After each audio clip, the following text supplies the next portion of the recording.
What's up? Happy Tuesday, everyone. How you doing, Tanisha? I'm good. How are you, JG? I'm doing good. See, no impersonations today. You okay? You all right? You all right? Come on out. I'm good. I'm good. Energy's good. Good. Fiber Good. is flowing. See, I knew you were gonna come with it. See, I knew you were coming with it. Like, come on now. Given yesterday's show that we tried to do and it just wasn't doing it. Man, I woke up early yesterday and like nothing went right yesterday for me. After when we were doing the show, I was like, this is just it. Like this is the final thing. Nothing worked right yesterday for me. The show wasn't showing. Yeah. But we're back today. We're back. We are back. And we're gonna go back through some of the topics. One topic really was the Tiana Taylor situation. And Okay. I want to make sure we just go over that and then for people to catch back on, and then we're just going to continue on, like we usually do. Absolutely. And your boy 47 is acting up, right? I'm sure he is. Does today end in Y? Like exactly. I know he's acting up. He always acting up. Always. And you know me, I'm always doing my double duties or triple duties on the show. So just sending some invites out like, hey, come watch us. Come listen to what we got to talk about. Listen, you working hard.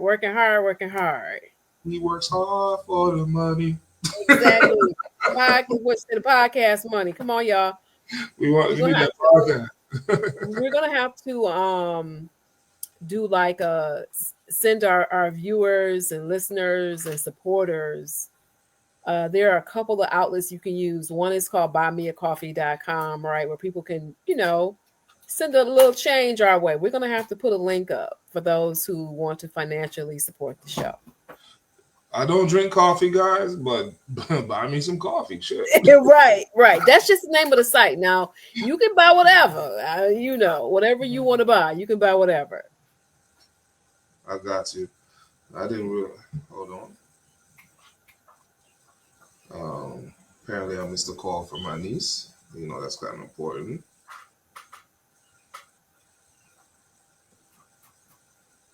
Sorry, guys. Family situation real fast. Family is first. Yes.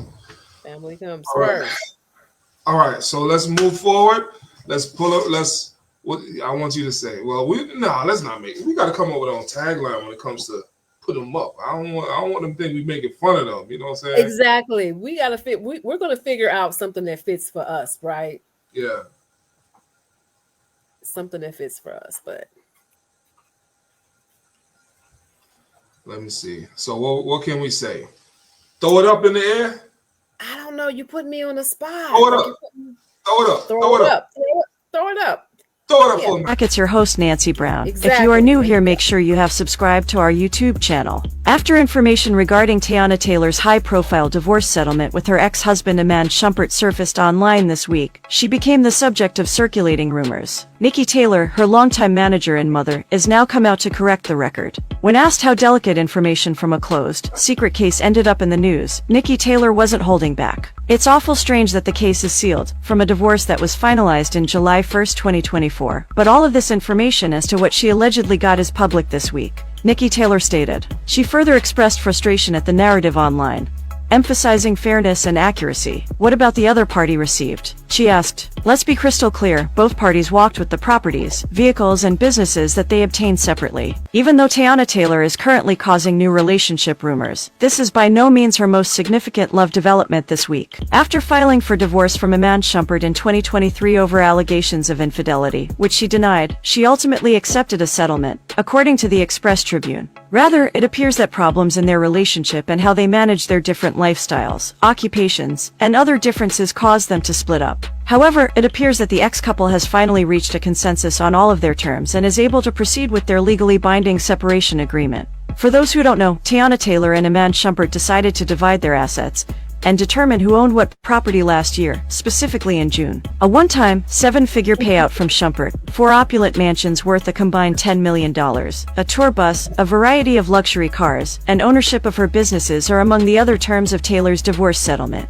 The basketball player will retain a variety of assets, including investments and properties. He will also pay their private school tuition and $8,000 a month in child support. Furthermore, it appears that this most recent update is merely a confirmation that Teyana Taylor and Amand Schumpert will proceed with all of these provisions in court, as this was originally included in their divorce agreement. Before they were legally obligated to comply, they might have required to finalize a few specifics and provide their entire consent to all terms and conditions. However, both parties maintained a civil internet presence despite the arguments indicated in the divorce filing. We all know that some celebrity breakups may otherwise turn nasty and acrimonious on the internet, so hopefully that stays the case. Aaron Pierre and Teyana Taylor have sparked dating rumors after the We Got Love singer shared photos from the 2025 Oscars party. While they arrived separately on the red carpet, the two were later seen posing together alongside other stars. Speculation grew when Teyana posted a black and white picture, seemingly from Beyoncé and Jay-Z's exclusive Oscar Gold party, where she stunned in a floor-length gown and the Mufasa actor looked sharp in a tuxedo. With Okay, so were those details true or not? I think some of the things that we reported last week were not exactly accurate, and I'm glad that we have this platform to be able to come back and correct. Right, some of the things that were being reported from the sources that we got were likely incorrect. If you look at what Teyana Taylor's mother, Nikki Taylor, her momager, right, her manager and her mother, basically said what he came in with, he walked away with, and what she came in, she walked away with, and then there's child support. So a lot of the blogs were talking about, oh, Teyana ran him for his money. That doesn't seem to be true if we believe what her mother said.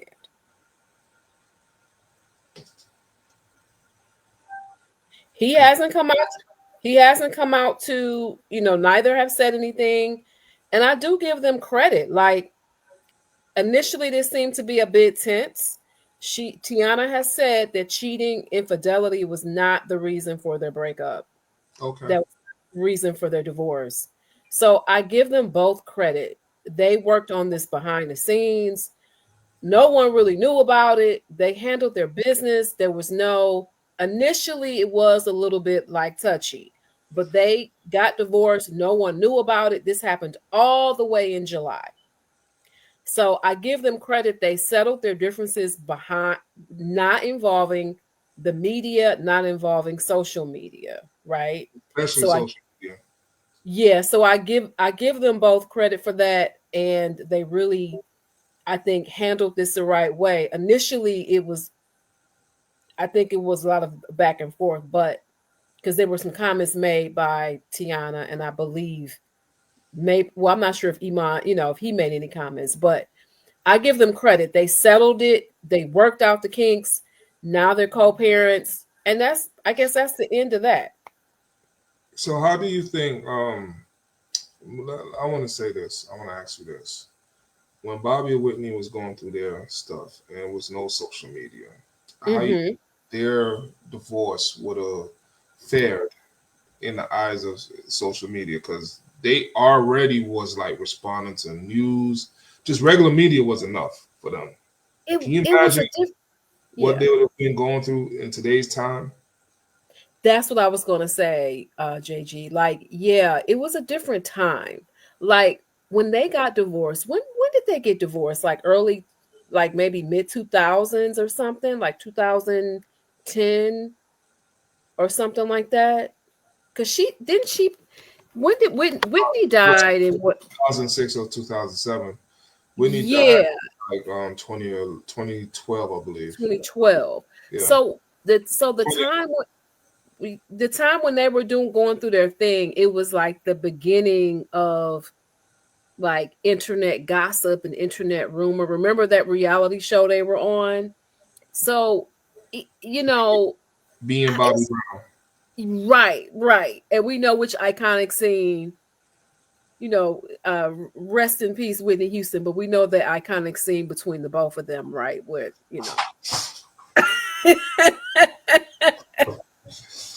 That one, and I'm talking about the one where, or the one where she was passing gas or moving some kind of bowel movement on the couch. that one, yes, that one. That's what I'm talking about. That one. So it's interesting because all these many years later, almost like, yeah, they got divorced almost 20 years ago, right? Mm-hmm. So I think it would have been very different in the media. It would have been highly reported, but like we did not know the inside details of their divorce. We didn't know it. We don't know what they went through unless they said it themselves. The National Enquirer and some of the gossip folks didn't. I don't even think they really covered it like that. They covered it. We just didn't pay them no attention because we already knew National Enquirer was just trash ass newspaper. It was satire. Right. So if it wasn't like on trusted sources, for Black community is Source Magazine. right. And Double X, Vibe magazine. Vibe. Jet, Right. Ebony. If it wasn't on those, we not listening. Ebony, Jet, Essence. Yep. Yes. Yeah. So I mean, it was just that time was different. Now the way they played theirs out, cool. I like that. And the whole speculations that people had, about them and what they were doing. Honestly, like my misinformation was she said it was infidelity. I'm glad she claims it wasn't infidelity because some people threw it out there like, yeah, he was cheating and he was doing this. This like, is true. Okay, what about her? You're right. It was, yeah, it definitely was thrown out that it was on him. It was thrown out that, yeah, it definitely was thrown out that it was on him. Okay. And she corrected and said it said that wasn't the reason. So maybe they had other problems, but cheating was not one of them. They got 99 problems, but cheating ain't one. Hit me. Right. Cheating is not one. Cheating is not one. Now, talking about cheaters, we're going to move forward to this guy. So this is what happens when you allow a man-child, or whatever you want to call them, but a person who is subhuman in intellect, think and believe they can do anything they want. They turn around just like a snake and they should be impeached. And this comes just several days after Big news out of the Supreme Court. The Chief Justice of the United States of America just issued a rare statement on President Trump's call to impeach the judge in his Alien Enemies Act case. I want to go straight to Paula Reed. Paula, wow, this is a very big deal. This is a huge deal. Here you have Chief Justice John Roberts appearing to push back on statements President Trump made earlier today, suggesting that a judge, James Boasberg, who of course temporarily blocked deportations by the Trump administration, or at least tried to, should be impeached. And here the Chief Justice writes, for more than 2 centuries, it has been established that impeachment is not an appropriate response to disagreement concerning a judicial decision. The normal appellate review process exists for that purpose. Now, this is, of course, a very short statement, but it says so much, Dana, because earlier today, in a Truth Social post, President Trump sort of went on a tangent about how angry he was at this judge and saying this judge, like many of the crooked judges I am forced to appear before, should be impeached. And this comes just several days after Boasberg tried to temporarily block some deportations by the Trump administration, and the Trump administration did not abide by his order to turn around 2 planes that had already taken off. And in a pretty heated hearing yesterday, the Justice Department insisted that they did not need to abide by the judge. So, Trump wants the judge that disagreed with his actions to be impeached. And Trump's Supreme Court lackey grew some balls and said, just because you don't agree with a judge doesn't mean that you should start calling out impeachment. Because the reason why I believe he made that statement, now, he put his head on the chopping block for America for this statement. And guess what's going to happen? that venom that you fed is going to bite you back in the ass. You fed Donald Trump the venom, and he's going to bite you back in the ass. Watch he calls for his impeachment because he's already mad at Amy Barrett Cohen. So now he's mad. He's going to be mad at Chief Justice Roberts, one of his good old boys, who told him, hey, you can't do it like this. But you told him, you gave him all the ammunition he needed, said, presidents basically are kings. Right. And here go this man-child crying over how this judge told him, no, you can't just deport people because you want to under the alien, what do they call it, Alien Invasion Act or whatever they want to call it. Yeah, and immigration. You decide to go and do what the hell you want to anyway. Right. You get reprimanded for it. So you make a statement on Lion Social. Ain't nothing about Truth Social is truth. Right. So you make a statement on Lion Social where you can go and spread your lies and you're anti this and anti that, and these people just gobble it up like some damn jackasses, subhuman intelligence, right? Subhuman. Right. So they gobble this shit up. They're the only ones buying this shit. When the rest of America is looking at you like you just. I'm sorry, I lost focus. I'm sorry. No. Let me bring it back in. Let me bring it back in. Rest of America is looking at the situation like you are who you are. Right. You're not intelligent. So, and then you want to argue about it. And speaking about intelligence, he gets his presidential briefings read to him. And when you start looking into it, one of his, I think it was one of his, this person worked for him during his first administration. And he later basically confirmed the man has probably like a 4th grade reading level. And I think there may be some cognitive things going on there. He's never, even when he was at Wharton, this is why they won't release his grades, because allegedly he didn't do very well. And he speaks kind of like a 4th grader if you think about it. I think he has, and listen, this is not in any way. Hold on. Can you say that again? He speaks like what? He speaks like a 4th grader. And I don't even say, the show, are you smarter than a 5th grader? I don't even say that. I'm like, let's go a grade below.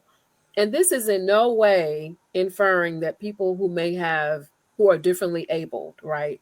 Mm-hmm. Learning wise. But with this particular person, I'm like, aren't there some tests involved, like learning and cognitive and comprehension? If you are elected president, like, I do not believe the man can really read. I don't believe he can read. Because the people elects the president. So based on merits, based on his word, right? Mm-hmm. So you got people who can speak at a certain level, but just can't read at a certain level. Once again, I'm gonna refer to my grandmother. She supposedly had a 3rd grade education. She couldn't read and write. As a child, when I was staying with her in the 4th grade, I used to have to write her letters back to Jamaica for her. Okay. But my grandmother kept her nose in the damn Bible. So obviously she could read. Right. So a certain degree.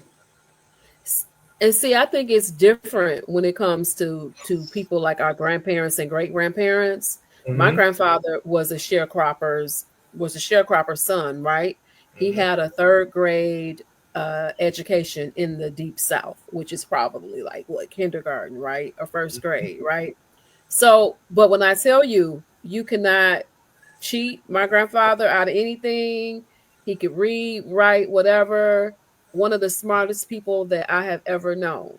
Mm-hmm. So I think with Trump, it's totally different because he will not admit that there's an issue.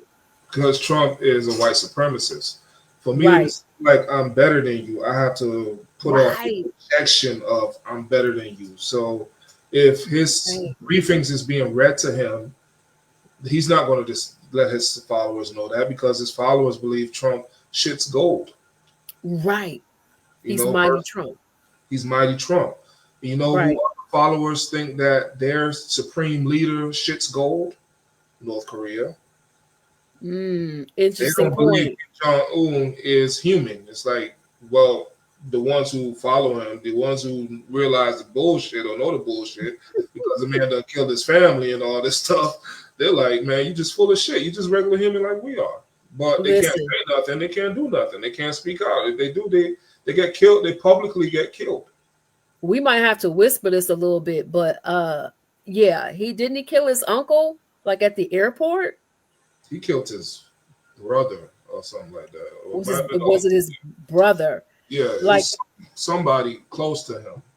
it was very close to him. Like the way the way he pulled that one off is just like it was definitely gangster. Okay. It was cowardly. It was cowardly, but at the same time, you're right. I mean, yeah, it was cowardly, but he's a dictator, so I don't really expect him to have any kind of bravery. You know, his bravery is ruling over other people and ruling with fear. So I don't really expect It him was his to. brother, It was his brother, his own brother. his brother. Yeah. Who basically just wanted to be left alone. Yeah, that's wild. That's wild. But that's what dictators do, and that's how dictators act. And we have one in the White House. No, we have one that wants to be one. So this is the other thing, Tanisha, what I want to say is this. Right now we're at the mercy of the Supreme Court, and I'm just now realizing this. And y'all can, viewers out there can correct me if I'm wrong. And I don't mind being wrong. I say that every time. Yeah. Strategically, I'm speaking. I can't break down the Constitution to you or nothing. I'm not a lawyer or anything like that. So I'm breaking this down strategically, okay?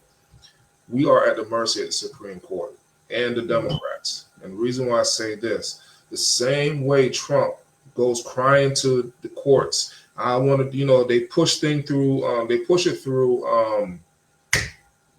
he push it through those presidential, whatever the orders, the thing you always sign in every damn day. Yeah. And when they get denied, they run it through the court, right? Right. So the Supreme Court decisions on presidents has absolute immunity to what they do while they're in office, right? Right. I believe, it can be overturned if the Democrats bring it in a different wording. Okay, the question I have, do you think they will? You and I both have the same question. Yeah. It's hard to say. I mean, it's really hard to say. Like, will they actually do anything? Will they put any muscle behind it? I just feel like when our midterms are like a year and a half or so away or whatever, right? Yes. So I don't think we can wait that long. We really can't, because I believe that strategically there's a way to bring it up. You can run it through the lower courts first. Okay. And you can get it up to the Supreme Court. Trump is going to piss off another justice who's going to see the right into the venom. You know what I'm saying? Give him the same venom that he gets from. If that's allowed, then we have a prayer of a chance to be able to start the actions of removing him from office without the MAGA fears. A lot of Republican senators are scared of Trump's followers because of what he did on January 6th, and they are cowardly to admit it. They are cowardly to say, hey, we have to stand up to this type of rhetoric, because they fear that people in their district is going to just not vote for them. Dude, you get a lifetime supply of fucking income when you get voted out of office. But the problem is with us in America is we're so freaking focused on one thing, but versus focus on the right thing. The right thing to do for any senator in a Republican district is to grow a pair of balls and say, I'm not going to stand for this. And you, as my constituents, and I'm as your elected leader, should not stand for it either. Start being a voice. Stop trying to use one of the greatest voices in America in your little propaganda speeches in Congress halls and all this other stuff. They love to evoke the words of Martin Luther King and all this other stuff because it makes them sound smart and intelligent when in all reality he was a fucking coward. Martin Luther King was brave as fuck. Absolutely. I have to for y'all to understand the passion behind this. He was brave as hell to do the things that he did, and you are cowardly speaking in a hall where you got all these damn police, you got all this security, all these things that can stop before January 6th, that can stop any kind of movement to harm you. Martin Luther King did this in the open.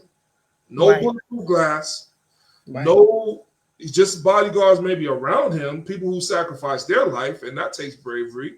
But at the same time, it's like you can't even go to your town halls and say, hey, you guys are right. They can't even do that. The ones who want to stand up can't even do that because they're too chicken shit. But they want to throw Martin Luther King's name out there. You came up, you mentioned an important point earlier. You said like about impeachment. Do you think that we know the Republicans may not grow a pair, as you said, but what do you think about the Dems? Could they lead a call for impeachment? What's going to happen? They can, but what's going to happen to Democrats? I believe in the next couple of years, a lot of senators, or let's just say senators like Bernie Sanders, he was a Democrat, broke off into independent. Yeah. A lot of them is going to go independent because the Democratic leadership is failing. Is failing us. Chuck Schumer the other day, his vote, right? He could have crumbled Donald Trump. How? Like, what do you mean? What do you mean? Donald Trump needs the federal government to carry out his tasks. He needs it. Not just Donald Trump, every president, the senators, the congressmen, they need it. You got to remember, our military is volunteer, right? Right. You get paid. Your volunteer service, you are volunteering to join the military. That's the only part of the military that's volunteer. Your actions are volunteer. Now, how he could have crumbled. Donald Trump relies on the military to carry out his bullying, right? If they're not available because they're not getting paid, because you cannot do anything without getting paid. So let's just say this shutdown went on for 2-3 months. After 2-3 months, you have to, by labor laws, even the federal government is upheld to this. You have to put them on leave or something. Right. You can't fire them, but you got to put them on furlough or something, right? Now, the United States, because we're united, is still protected because the government, remember, the federal government is shut down. The United States military, all branches of it is controlled by federal government. Guess what happens on the state level? You have your militias, i.e. your National Guards. Guess who controls the militias? The governor. Oh, okay. Okay. See, I didn't know that. So now your militia is on call in case they are needed. That makes sense? Yeah, he could turn around and say, well, I could activate the National Guards federally. You can't. Because the government shut down. Right. You cannot. So now what you're going to invoke? You leave America open. And I know it's sad to say it like this, being a veteran, you leave America open for basically like attacks, right? Supposedly. Now, when you leave America open for attacks, guess who now have to act right? The president. The Republican Party. Oh, okay. They have to listen to what the Democrats' demands are. Oh, I see what you're saying. Okay. They play pansies when they need to play chess. What you said off camera, you said they were playing what when the Republicans keep playing chess, right? Yeah, I said the Dems. Yeah, they were playing checkers while the other folks are playing chess. Well, they need to learn how to play Uno. Oh. Okay. To play $5 a game. When I was in Iraq, actually on the way back from combat in Iraq. So on our downtime, we play $5 a game back of the truck. Oh wow! So you say reverse? So you talking about reverse 4 on them? Is that what you're talking about? Reverse, draw 2, draw 4, skip. You know what I'm saying? All of them. And reverse it back again. Yes. Reverse it back. If you don't know how to play chess, it's fine. Uno is still a good strategic game. Oh, absolutely. So learn how to play that, and you good. Like now, the rumor is AOC wants to. She coming for Schumer. She's in his district. She's coming for him, and her people like him, like her. If Schumer's people like him, Schumer's people's gonna like her. She already got her peoples. Do you think she's getting ready to run, or would try to run against him? Do you think so? So he needs to retire. Number one, he needs to go. Number two, Really? he needs to go. Wow. The way he folded, Like a Kenny Rogers would have been ashamed. he folded like a lawn chair. Folded like a lawn chair, folded like a lawnmower, folded like a damn priest trying to abuse a damn kid. I'm sorry for that. He folded, okay? He folded. He folded. He folded like a hooker in church. He folded. Basically. Yeah. Talk tough. When it was time to be tough, he folded. Interesting. Do you think AOC would have folded?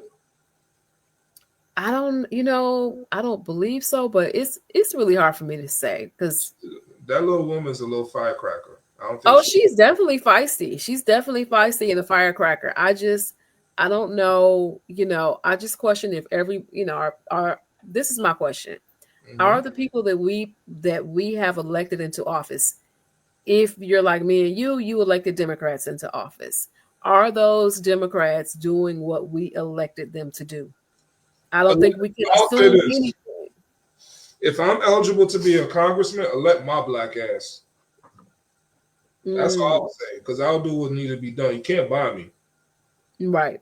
You cannot buy me. You cannot buy me at all. I promise you cannot buy me. I might think about it, but you can't buy me.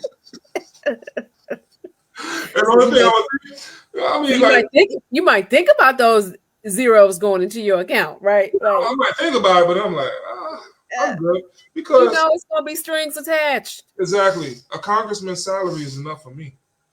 Right. I already got benefits. I got free health care. I don't need their health care. And if their health care is supposedly quote unquote better, then yeah, I'll use it for whatever. You should take it. That's the best health care in the country. You should take it. I would take it. I'll take that. So what can you buy me with? I have a house. I don't need a damn vacation house or nothing like that. If I do, I'll get it myself because I have the income. Those lobbyists are very hard at work and making sure you vote a certain way. Here's a little bit of That ain't the only way. If the only way I'm voting is well, that's enough for me. What I would do as a congressman, number one, the people voted for me to do what they need done, right? Mm-hmm. Election and all that stuff. If that's not what the people want, then I don't want it. Right.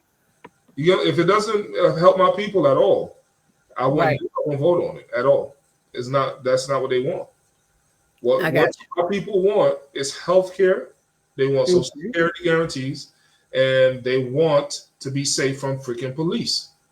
Exactly. They want equal justice, equal treatment, equal rights. They want to be protected from discrimination for hires, things of that nature. That's what my people want. That's what they want. They don't want anything. They want to be at this playing field. After being behind 400 years, they want this. You're right. They want to be here. That's what we want. That's what we want. So that's why I said I can't be bought. Right. My black people, they can buy me. Hey, can you vote for? Well, if it ain't benefiting the whole group, then I'm not with it. Right. You said not with it. No, absolutely no. I'll be thinking about that shit too. I'll be like, damn, what do I need to do to be a congressman or run for Congress? Take this joker. You probably know the name of the movie. I can't think of it, but it was supposedly inspired by Kwame Kilpatrick, right? Former Detroit Mayor Kwame Kilpatrick. With Chris Rock. Remember that movie? He never came. Oh, Head of State. Yes. Why you look at me like that? I watched that. That's what what's crazy. I watched a couple of Chris Rock's movies, and I only watched them once. Really? That's it. You did not like them? I don't. Really? The only one I watched twice was the one with him and Kerry Washington. That was a little interesting. I watched it twice, but other than that, I don't watch them past one time. I'm trying to think, did I see that one? I don't know if I saw that one, but no, I think I did about see marriage. it's not memorable. It's not memorable. I couldn't tell you what happened if I did see it. I couldn't tell you what happened. But that's what I'm saying. but Head of State was memorable because it was supposedly, patterned after Detroit Mayor Kwame Kilpatrick. Just saying. Just saying. Kilpatrick, boy. Kwame Kilpatrick. I remember when he first came out, it was like he's a hip hop mayor, and I was like, okay, check this young man out. He's older than me, but I'm like, he's young. Right. I'm like, check him out. And then all this corruption stuff came out. I was like, oh shit. Oh shit. Listen. You know what? I mean, it's a lot of things that happened during his administration. He served some of his jail time. He got a 23-year sentence. He didn't do all of it, Trump got him out. Trump got him out the first time, so I think some favors were thrown a certain way. And so now, I don't think he's come out as a Republican, but there was some coverage that he, was supporting a particular Republican event. Of course. So this is how I look at it. If you can be that easily swayed, there's a line that Butcher Bonton says. He said, 1 week you're a general, next week, 1 week, basically saying 1 week you're a shutter for the general, and next week you're snitching on the general. Something in regards to his case where a lot of people spoke up against him on his drug trafficking charges. He served his time and everything in prison. Okay. People spoke up on him in court, right? So long story short, that's who Kwame reminds me. If you switch that fast for favor, then you're no good. You're no good. Well, listen, Kwame said he was trying to shave some time off of his sentence. That's what he said. I'm not saying either which way. I'm not saying either way. I'm just saying. You do the crime, you do the time. And he was like, is this person going to get me out of jail? Let me go talk to him. Exactly. That's basically what he did. But let's see. Let's move on to the next one. Speaking of somebody that needs to be in jail, because his stocks is in jail right now, going down.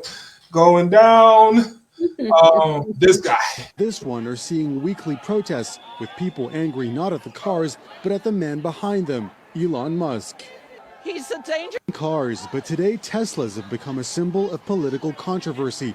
Across the U.S., dealerships like this one are seeing weekly protests with people angry not at the cars, but at the man behind them, Elon Musk. He's a danger to our democracy. He's going in and getting our private data. He's firing workers that are scientists, that give out, that help our veterans. He's closing departments. And for protesters here, the issue isn't just Musk's influence, it's how Tesla's success fuels it. Musk's power and wealth come from the fact that he owns, 175 million shares of Tesla stock. If we can collapse the value of Tesla stock, we can undermine Elon's power. Elon Musk. These people are so right. They are so right. I want to show you guys this picture right here. And in terms of what he was saying, let me see. Why won't it add? Okay. Y'all see that? Yep. That's exactly what that guy was saying. We're fueling, and I say we're, people who are consuming Tesla, you're fueling his funding. Remember, he already went crying to his daddy about his stocks being dropped down and all that stuff. So imagine how much crying he's going to do if we keep doing what we're doing, boycotting his bitch ass. All right. I mean, and it's around the world. They're burning down dealerships here in France. Germany, sales are down almost by half. We got to hit this man in the pocket because just like you said last week, he's trying to hit us as Americans in the pocket, right? Yes. So we got to hit him in the pocket. You cannot. I mean, these oligarchy tech bros are in the U.S. government.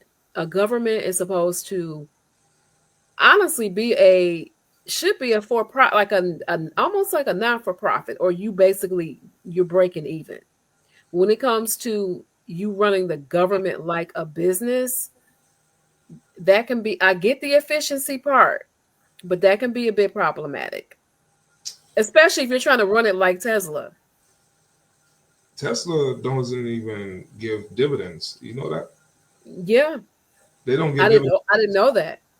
Yeah, they don't give dividends in their stocks. So people day trade Teslas, Tesla stock. I don't even. I honest to God truth, I don't even buy one. I haven't even bought a stock because once I seen that they don't give dividends, why am I going to invest into you? I'll buy a $10 Ford stock all day because Ford gives you dividends. You know what I'm saying? I don't give two shits. Like, you have American companies that actually cares about American people, that actually needs the extra funding so they can do what they need to do. They're not sitting here being fascist and all this other stuff, but you want to sit here and jump behind this damn South African who's racist as hell. What South Africans call him? The Boers. The Boers, right? Right. That's exactly what this is. But people were getting in on the stock because even with no dividends, it has done well price wise until now. Because you can buy a Tesla stock, $2,000, probably sell them off. Let's just say you bought it at $1,800 or whatever. Let's say it drops down to $75, right? And they kick Elon Musk out. You know, they say, "Hey, you got to go," right? So, they kick him out, and the stock goes back up to $17,000. You already know you made your money back off of that $75 investment. Now, if you turn around and Tesla stocks keep going up, and you sell Tesla stocks, you sell 5 or 7 shares or whatever the market value is for that day, and let's just say your market value is you're at 17, the market value is at 25 on each share, you done turned a profit, right? Right. That's what Tesla stocks is good for, to my understanding of the stock market. Now, if it was like, like I said, if you were getting dividends off of that 1,700, then you're good. But they're not giving you dividends. They're not giving you shit. So it's only as good as the paper that you write on. Sell that motherfucker right now. You're going to be at a loss. Yeah, it's losing money. It's hemorrhaging money. It's hemorrhaging. But if everybody said, I'm selling my stocks right now, he's $175,000, whatever millions worth of stock, right? Right. He's millions worth of stock of nothing. If everybody sold their damn Tesla stock. I think the first step is going to be like you said earlier, people not supporting the product, because it's like some people are going to have stocks, some people aren't, right? Some people are going to be like the consumers to buy the products. The product stops selling, right? Then those shareholders are going to be very upset because their value is going down, which is what we're seeing happening. This is indeed happening now. The value of the stock has gone down, and it's because of what he's doing within the U.S. government. I don't think he thought it out well. He thought it out. He thought he could just say shit and just get it. And he thought he could say something and just get away with it. He do what he want to do and get away with it. For sure. Let's see here. I'm trying to find something. Because you said the French. You remember you said in one of the earliest episodes, "Oh, happy 1 month anniversary." Thank you. And thank you. I know. Thank you to everybody, right? Like it's been a month, right? Yes. So I found it now. Let me see. I found something that we can I can pull up. I'm gonna throw it up there. Throw it up. Throw it up. Throw it up. All right, 1 second. I'm about to throw that thing up. Gotta save that. Okay. Let's see. Is this it? Nope. This is it. Open. All right. Bam. Hold on. Remove her. Bam. You said the French says we don't know how to protest. They really, yeah. We burn buildings. You didn't see 2020? We were burning. We weren't burning. We weren't burning. It was the police doing that. Right. They don't play. They don't play. It's one thing I always say. I give it to them. They do not play. Now imagine the U.S. did protest like the French. Oh my gosh. That would be and that's and you know what, and that's the thing. I think people here, just because this is a country built on protest. I think Americans used to protest, but we've gone the corporate route. We've got we've gone corporate. Haven't we? Yeah, I think we've gone corporate because I it's like the salary has kind of bought us out. Like don't speak too much. Don't rock the boat. Now speaking of the French, I got one more for you. You're deported. Bonjour. No habla español. In fact, she's getting grilled by immigration. Do you speak English? Of course. I was just saying hello. Name, please. Liberté. Full name? Statue of Liberté. The campaign is gathering momentum. Ship her back to France before she has an anchor baby. Preserve American culture. Deport the statue. This reminds me of the glory days of freedom fries. Can I see your entry papers? I don't have any. I came here in some crates by boat. Give me you're tired. You're poor. You're gullible. Our goal was never to trick people. It was really to do a spoof and use satire. Do you have any education? I have over 120 years of experience in my field. There were people that were like, oh my God, I almost believe this. Shrita Srivastav is a producer for a human rights organization called Breakthrough that's trying to break through the immigration debate with humor. They created a fake campaign with fake Twitter accounts and called themselves Legals for the Preservation of American Culture. I am an icon of American freedom. The campaign to deport the statue is really in favor of immigration reform. The statue's grilling is supposed to represent what immigrants experience. Cartoonist Mike Lukovich had the same idea last year. She was here illegally and got deported back to France. But Lady Liberty could suffer a much worse fate than deportation. How about decapitation? That's happened to Liberty in movies ranging from Cloverfield to Deep Impact, when she lost her head to a giant tsunami. Charlton Heston found her beached in Planet of the Apes. You maniac! After all of the liberties that have been taken with this lady, what's a little fake deportation? Can you prove you are not taking a job away from an educated American statue? Ginimo, CNN, New York. I'm done. See, I'm I done. know. I so mean, that one was for shits and giggles, but it was hilarious. The crazy part is that a French politician has basically said, maybe he saw their campaign, but this French politician said, hey, run that statue back. Like, run it, son. Run it back, ship it on back, because y'all are taking the side of tyranny, meaning like Trump. Like some people are taking the side. And he's like, y'all don't deserve it. If America falls to MAGA, no, we don't deserve the Statue of Liberty, because MAGA is the Confederate States. Okay? Right. We don't deserve anything to do with that Statue of Liberty. And honestly, if we fall to MAGA, we'll be in a civil war. So until the right corrects the wrong, Statue of Liberty is safe where it's at right now. But right. If you want to deport anything, deport the Statue of Liberty. Go ahead, Trump. You'll see how fast you get out of office. No, go ahead. She is technically she's an illegal immigrant, just like your dad. Right. She's an illegal immigrant. Exactly. And that was the whole point. And I know some people were like, "Oh, France saying this, whatever." I mean, France is an OG colonizer, okay, but before the French speaks, explain this. Explain. Hold on one second. Where are we at? I'm sorry. Move down. The French cannot speak until they explain this. Got it. There we go. Why is there markings on their Statue of Liberty? You know, graffiti is huge here. It's really big, and it's sort of like an art form. So I don't know. I mean, it says Julian Assange was here. I don't see no art in that. I know what you're saying. They don't remove it like graffiti like Americans do. They need to, because you want to speak on liberty. Lady Liberty needs to, one thing Americans can't do is go near that damn foot of that statue or put anything there. That's a federal crime. That's a felony right there. So they should treat that the same way.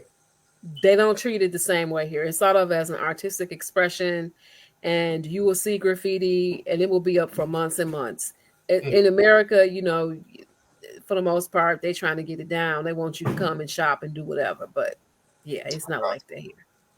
All right. So Dawn Robinson, her ex-husband of 10 years, came up with this statement because apparently her video was too shocking and he didn't like it. I guess the looks he must have got walking down the street, like, oh, you did that to Dawn?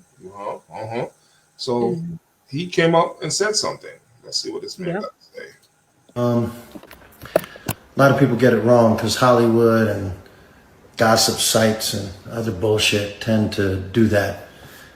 Just like most everybody reporting that I'm a 2-time Grammy winner, I'm not. I only worked on 2 Grammy nominated projects. Nominated. They say I'm 49 years old. I'm not. I'm 52 years old.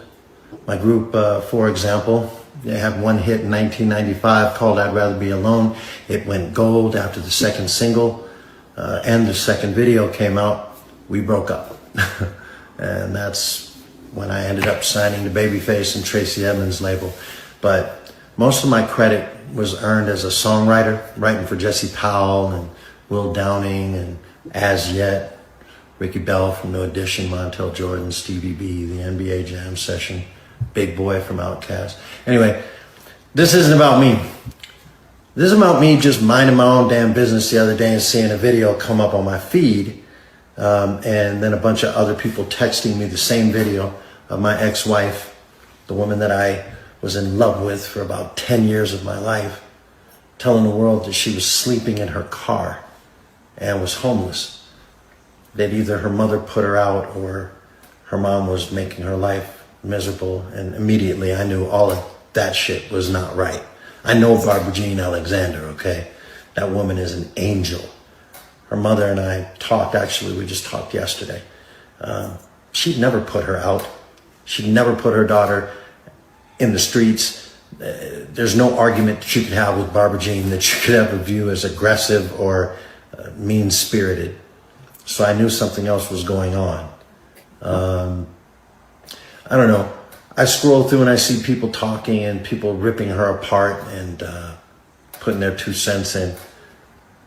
But this music industry is demonic. It takes and it takes and it takes. It uses you up until you have nothing left, and then it seeks to destroy you for the ratings. Because the people at the top, they get paid on both ends, on your way up and on your way down. So if nothing else, I just want people to look at Dawn as a human being right now. I know Jermaine Dupri seems to feel like maybe this might be a hoax that she's doing or some kind of publicity stunt. All right, he has a long-winded statement. Yeah, it was kind of long. It was kind of long. So apparently he wants to offer her a job. That's the whole point of his video, right? And remember I said, this is Dawn's journey. Right. Hers to take. She says she chose to go and live in her car. She didn't say anything about, other than her and her mom, getting into XY, and they just don't, they had their differences, and it probably was weighing on her mental. She chose to leave her mom's house. Everything she said she chose. She chose to live in a car. She chose to leave her mom's house. My experience with my significant other's parents is going to be different unless they're just hostile towards me than it would be towards the child of that significant other. Their experience is going to be different, just like my experience with my parents is going to be different than my significant other's experience with my parents, unless Right. they're just hostile towards them. So he's like, she's an angel, da da da. That's probably the side she chose to show you because you treat her a certain way. I don't know their relationship. Right. So we can't speak on that. Only thing I could speak in the general context is that Dawn Robinson, she said, Sue sells she sells by the seashore. She said, Okay. she said that she chose this path. So I said what I said to you the other day. I said, unless people talking about changing her circumstances, that's none of our business. So and we didn't play the whole clip. He said a lot of things. I think, he did say, we spoke on the relationship with her mother. Said that wasn't true, that the way Dawn left. He did question how she's doing mentally. Some people are saying that his whole thing is he should have kept it, he should not have spoken on it or whatever. I will say this. I like the interview, that what I saw, in that he took accountability. He was like, look, I was a horrible husband to her at one point. I didn't do right. Years ago, I didn't do right. And so he recognized that some of his trauma, affected Dawn. And at the end of the interview, he also seemed to cast doubt that she is this was all on her own accord, because he mentions like the entertainment industry and some of the things that go with it. I know we have different opinions on this one. I still feel like, I know she said she this is her choice. I just don't feel like it's a happy choice. If she made it of her own volition, I don't feel like it's a happy choice. But I could be wrong. Okay. The entertainment industry, everybody likes to blame the entertainment industry for their actions. Okay. You don't have to be in that industry in the way that you want to be in it. You see people who are out here doing cover bands and they happy. Yeah, but you got to remember too, this was in the 90s, and he brought that point up. He said, that Dawn is this beautiful soul, and I think his words were very for someone to, it looks like it was a contentious divorce. I don't think he could pick up the phone and call her. But he did say that, you come into it thinking a certain thing, thinking you're going to make all this money, and you don't. And then you gotta live after that. I don't think that that's easy. I don't think that In Vogue right now is touring Europe. Mm-hmm. Dawn Robinson, if she was not kicked out, she would have been touring right now. All that stuff has got to sting. It's got to hurt. Dawn your car. Dawn Robinson can still go on tour as Dawn from In Vogue, and she's still performing from Dawn. Probably can't. She can't sing any of those songs. She cannot use In Vogue name. She can. Are you sure she has permission? She don't need permission. She was a member. No, you can't perform unless Terry copyrighted the name to her and put a junction on it. Like you can't perform those songs though, like just off the rip like that. She still gets paid for her piece in her songs, on the songs that she had parts in. And if she was in every song, she could perform every song. Because it says In Vogue doesn't mean that Dawn Robinson did not contribute to that song as a vocalist. So if you go to her sound exchange, which I hope she's registered with, because she still has income coming in, she can still perform and get paid for her parts. Not the new girl, not another new girl. No knock on them. They make their monies off the show or any new recording, but anything that Dawn was on, the first 2 albums, she still gets paid. I mean, when you split that money, but that money was split 4 ways. So what are we talking about? Like we were talking about this, like splitting 2 pennies, right? You still get micro fractions of whatever it is, but it's still income that comes in. She still gets a check. Okay. That's what, when they spend that on the radio, never going to get it. Not this time. She get paid. Right. You know what I'm saying? Giving him something he can feel. She still get paid. She still get paid. Yeah, I'm just that those royalties are not that much. The real money is coming in the touring. The real money is coming in the sold out shows in Europe, and those shows are selling out. If they're well, from what we know is, if they're playing your song, put your song in a movie. If it's published in a movie, you're supposed to get royalties off of that. If they're playing your songs in radio stations across the world, you still get publishing off of that. That's where sound scans, all this stuff comes into play at artists. Okay, so even if she isn't working, she's still supposed to make somewhere between 20 to, let's say, 15,000. And then, of course, yes, I'm not arguing the touring. The touring is where the artists make their money. Yes, it is. But she still has income. It's not a lot. Now, if she gets on tour, and like I said, she can go out and perform her pieces, even with the Lucy Pearl. She can still perform her song. Those are songs that she's a part of. But I think that's partially my point too. If you're saying she can go, I feel like a lot of these people lock these songs up. Her and Raphael Sadiq did not. It was very contentious, right? Mm-hmm. And I've never, for a person who could go out and perform, why have we never heard her perform them?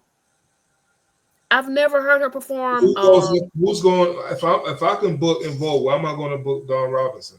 What I know, but what I'm saying is Lucy Pearl, prime example. Lucy Pearl doesn't even perform any. They stopped after that one album. That was it. So they're not even a group that exists anymore. This is true, but I'm saying, you said earlier she could perform, but you mentioned though, but if I could book all of them, why would I book her? That's the point. I don't think it's not viable, because if it was, I don't think she'd be living in her car. And okay, so that's the point I was trying to drive home, is that if I can book in Vogue and not deal with Dawn Robinson, I'm going to book in Vogue because that's the bigger name.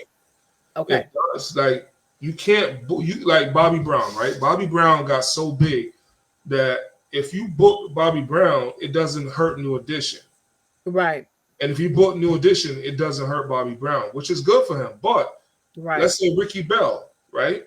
Ricky Bell as a solo artist is not big like Bobby Brown. So if you don't book New Edition, it hurts Ricky Bell more. But because Ricky Bell was part of two legendary groups, he's okay. Because you don't book New Edition, but you can book help me out, man. Sorry. Who like John Ricky, Mike, and Ronnie. What the hell? BBD? Yeah, BBD. If you could book Belle Biv DeVoe, I'm sorry, brain fart, guys. If you could book Belle Biv DeVoe, Ricky Bell is still good. But know who you can't book by himself because he's not a viable artist? Michael Bivins or Ronnie DeVoe. Oh, okay. They need BBD. They need New Edition. Right. Got you. You know what I'm saying? So for them, that's where they get hurt at. Dawn Robinson, she doesn't need En Vogue, but she needs them. Because as a solo artist, she never took off, but she can still perform En Vogue songs. Right. Got you. You know what I'm saying? Okay. So that's all I'm saying. So Dawn can still work. She has an assistant. However that arrangement works for her, she still works. This whole music thing, music industry, blaming this, blaming that, blame your decisions on not understanding business. That's all it boils down to. Blame your decisions and not understanding business. If the record label sends you to a lawyer that they use, that lawyer is not on your damn side. Right, but this was more than 30. This was more than 30 years ago. It doesn't. This is more than 30 years ago. What I'm saying is, if you just look at the trajectory, all of us are human, right? The decisions you might have made 30 years ago are not the decisions you might make today. Correct. So I give Master P props for this. He said he was looking for a deal like Michael Jackson. Right. He called around. Nobody could give him an answer. Then somebody said, hey, talk to Mike's lawyer. He calls my lawyer. My lawyer says, for me to sit down and talk to you, the most G shit, you got to pay me 25,000 or 50,000. Master P comes with the bread, hands it to him. How can I get a deal like Michael Jackson? He said, you can't. His mouth dropped. He said, you can't get a deal like Michael Jackson as an artist, but you can get that kind of deal as a label and be an independent label and just seek distribution. He said he paid for that amount of knowledge. He was mad that he had to pay for that amount of knowledge. That's what I was going to ask you. Did he take the money? Like, come on now. Wait a minute. That's the most. My money back. That's the Give most. me my briefcase back. Think about that. Master P is a G himself, right? No, yeah. But at the same time, that was some gangster ass shit the lawyer pulled. Like it was, but here's my question though. It was definitely gangster, but if that advice he took and made him millions, it might have been the best money he ever spent. He did say that. He did come back and say that was the best money he ever spent, but it was just that's something he could have just researched himself. And that's where he was more. That's why he said he took the business side of it more serious. If this man could sit there and have this damn conversation with me for 50 grand and tell me just those words, not even a full paragraph, 5 sentences right there, then I need to sharpen up my business skills. I need to sharpen up my business acumen, because at the end, it is a business. Everybody want to walk around, run around, sing, all that shit, but don't take care of their business. It's a business. It is a business indeed. It is so a business. Sing all you want. You can sing on the corner all you want, but when it comes to contracts and all this kind of money that you can make, shit, it's a freaking business. At the end of the day, it's a business. It's called music business. It is an industry, because for a business to work, it has to have wheels that goes. You have to write a song. You have to have the music. You have to have the engineer, and that is done. After that is done, now you got to package your material. You got to take pictures, photographs, to promote your album. You got to print. Back in the days, you had to print. Vinyls. It's a lot. It's a lot. It's a lot that goes with it. It's a lot that goes with it. So yes. Let's move forward. Don Robinson, once again, it's your journey. I support you. All right. Yeah. One of the lesser news that we won't see during our time is, let me make sure I have everything. I should have just been going. This right here. I think a lot of people should be proud. Oh shit. Let me move this light-skinned brother off the damn thing. Oh Lord. Well, light skins will come after you. They're gonna come after me, ain't they? Right. They'll come after you. I guess us, man. Let's see here. Let's get them. Let's do it again. Let's do it again. Big shout out to the Howard University swim and dive team. All right. HU. All right. Who said black people can't swim? Yeah, they said they can swim. And none of them girls is worried about their hair. Look at that. They said they can swim. So don't comfort them for about their hair, because their hair look just fine for what the sport they're in. Those fellas, yeah, they did their thing. Is that coach? What color is that coach? Now listen, I don't know. It can go a lot of different ways, but congratulations to the team. Yes. Although you looking hard, especially you made that light skin joke. We don't have our light skin viewers. He might lump us up. He might be black. He might be black. Our light skin viewers gonna lump us up. Like, hold on. Trying to get us in trouble. You said I'm gonna get y'all in trouble? Yes. All right, let me see. All right, so let's see what this video is right here. York's LaGuardia Airport, a Delta passenger jet coming in for a landing from. All right, so this is, I want to say, in my ignorance and just being an asshole, right? Straight asshole. This is Trump's FAA. Okay. If you notice, I put that on there. Trump's FAA. Exactly. That's what it is. All right. Jacksonville, Florida. Its left wing striking the runway as pilots were lifting back off to go around again. Air traffic control telling them the wing had hit the ground. Here's Trevor Ault. Tonight, a Delta passenger jet attempting to land at New York's LaGuardia Airport, striking its left wing on the runway, and the two pilots on board appeared unaware. Air traffic control pointing out the incident. Somebody saw some sparks from one of your wings. You guys feel anything? We didn't, but we'll check it. The Delta regional flight arrived from Jacksonville, Florida just after 10 Sunday night. 80 passengers and crew on board. Conditions were suboptimal but not extreme. Winds gusting to 35 miles per hour with some mist in the air. The plane then circling for another landing attempt. In a statement, Delta says the crew executed a go-around, then landed safely and proceeded to its arrival gate, adding, "We apologize to our customers for the experience." Tonight, that aircraft remains grounded at LaGuardia, out of service. There's no immediate indication when it may return to the air.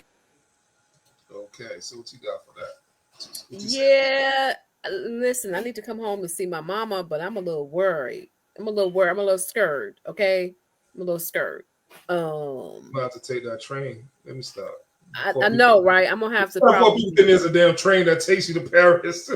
I know, right? I would have. You know what though? I would honestly have to take fly into through Air Canada, like go to Toronto. And then my mom lives 3.5 hours from Toronto and drive down. They're gonna let her in? No, it would be me. It would be me. I would take the plane to Canada. Yeah, but are they gonna let your mom into Toronto? No, I would have to go to Toronto to Detroit.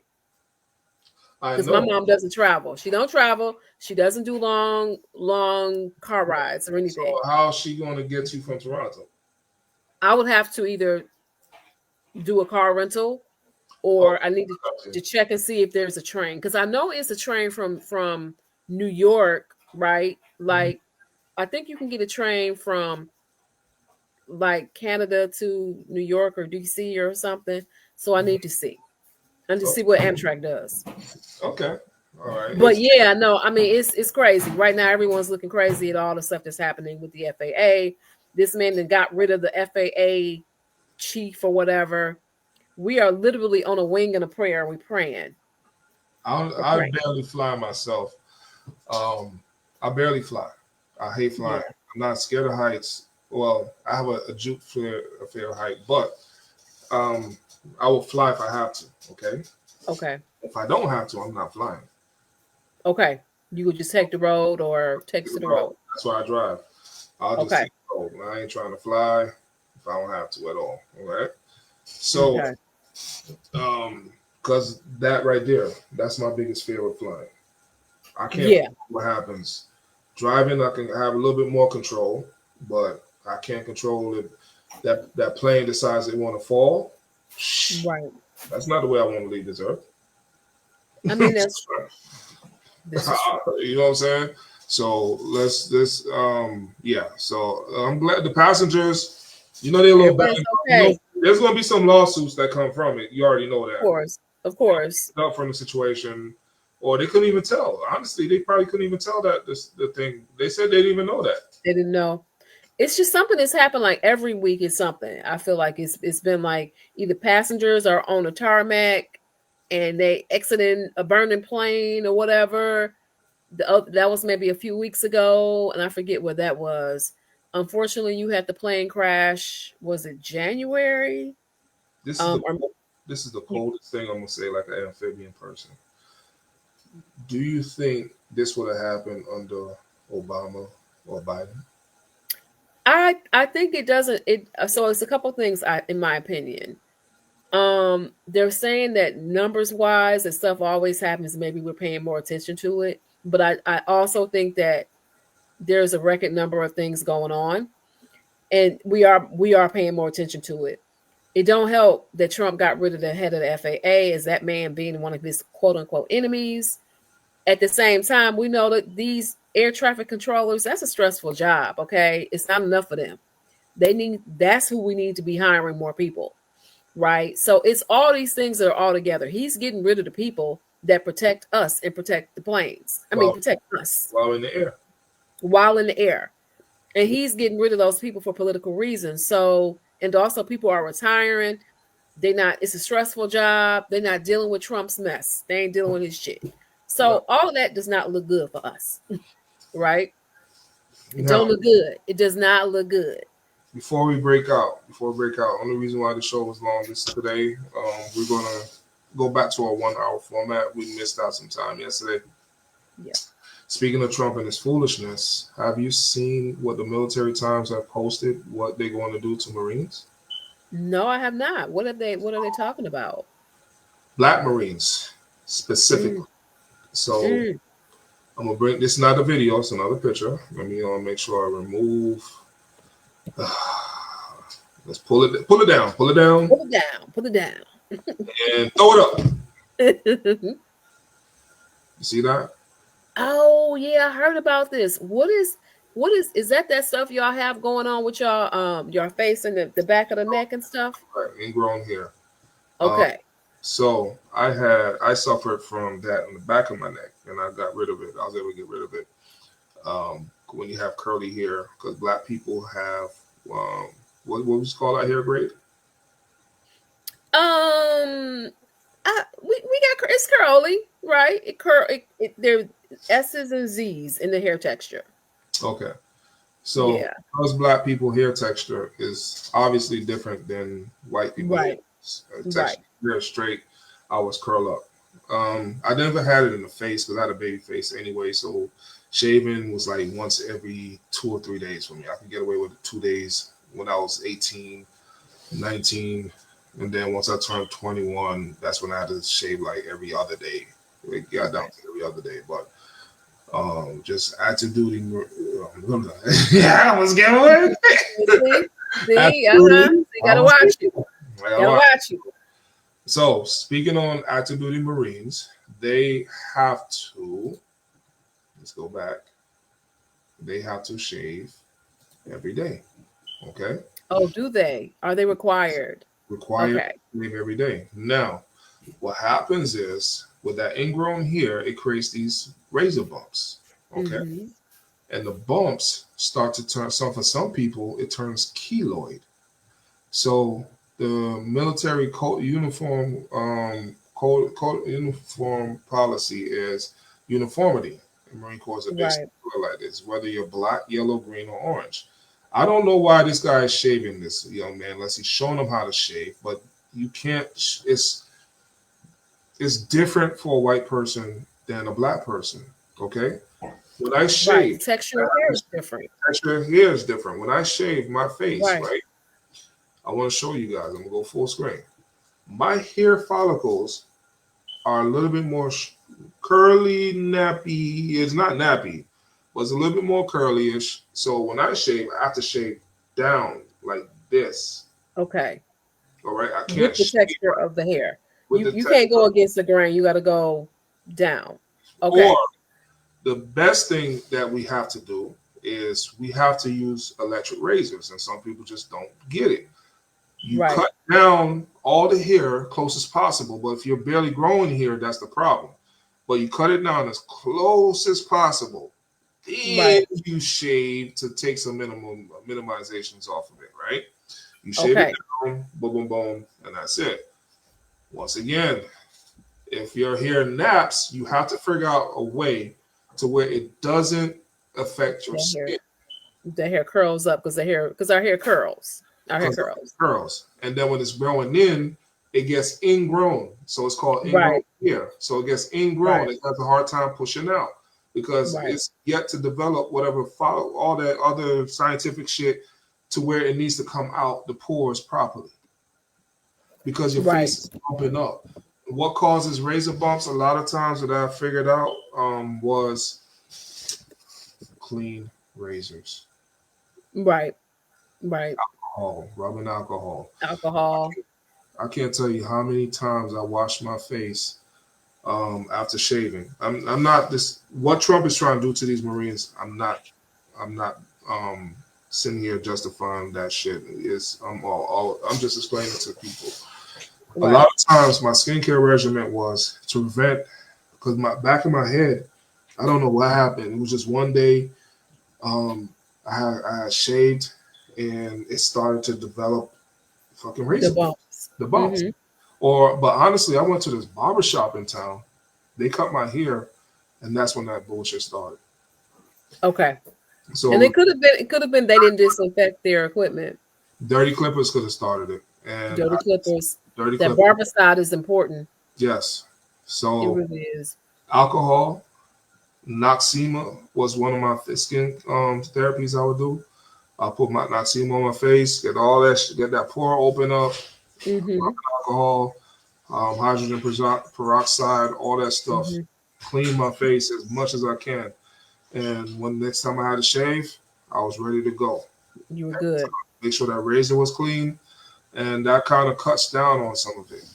So let's get back to this. So now what Trump is trying to do is use the skin condition, which is often a discoloring skin condition, because we go in there with clean faces and come out. Some of them come out with fucked up ass faces.